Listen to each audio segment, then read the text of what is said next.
அனைவருக்கும் வணக்கம். கேரள மண்ணிலே நடந்த சோகத்தை பற்றி ஒரு உருக்கமான கவிதை ஒன்று படிக்கிறேன், கேட்டு மகிழுங்கள்.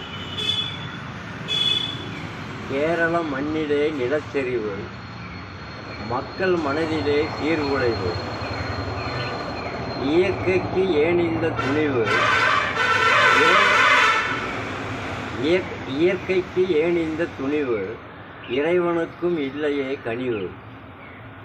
நாட்டிலே இப்போது மழைக்காலம், கேரளத்தில் கேட்குது மரண ஓலம். சீரழிந்து போனது மனக்கோலம், வயநாட்டில் ஏன் இந்த அலங்கோலம். மண்ணிலே புதைந்தது மனிதரின் உடல், மக்களின் முகத்திலே கண்ணீர் கடல். வெளியே தெரியுது இறந்தவரின் குடல்.